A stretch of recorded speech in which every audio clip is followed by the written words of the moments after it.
Hey everyone, so I wanted to talk about this recent story that came to mind from 2020. It's about a Googler named Timnit Gebru who was fired by Google in 2020. And what was interesting about this story is she was a prominent intelligence computer scientist.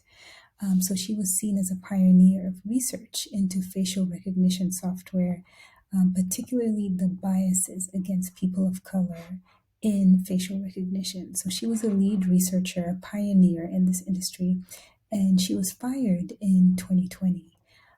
So this has come to mind because AI, lots of people are discussing it, and I just thought this was interesting that this happened 3 years ago.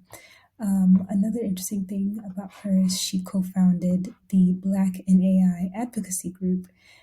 So they would hold workshops at AI conferences. So yeah, who knows, what she could have done in the 3 years after that. Now that we find ourselves in the midst of ChatGPT and other AI resources and platforms and just people raising questions about ethics in AI. So it's interesting that she was let go 3 years ago. And, obviously the industry continued to grow. And yeah, we'll see what happens if anyone is still looking out for things like facial recognition. And then another interesting story was this in the Harvard Gazette. I think this is also from a couple years ago. Yeah, 2020, October 2020. But what was interesting is just the warnings behind it. And one of the warnings that I thought stood out was by this lady, Karen Mills.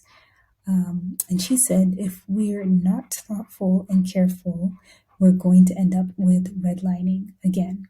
And for those of you who don't know, redlining is a practice, segregation practice that would basically segregate communities based on train tracks. So in the Washington, D.C. area in particular, there's a red line that you can actually draw a line down Washington, D.C., where one side is more prosperous, more white, more affluent, and the other side was where they relegated African American communities and basically allocated less government resources to that side.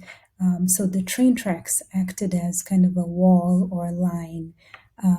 So that's where the term redlining comes from. And it's interesting because people are saying that redlining could also happen in AI because AI is fed data that humans feed it. So whatever biases the humans have, the AI presumably could have as well. So going back to this AI researcher who was fired, Timnit, I mean, this is one of the things that she was doing, making sure that these biases aren't built in.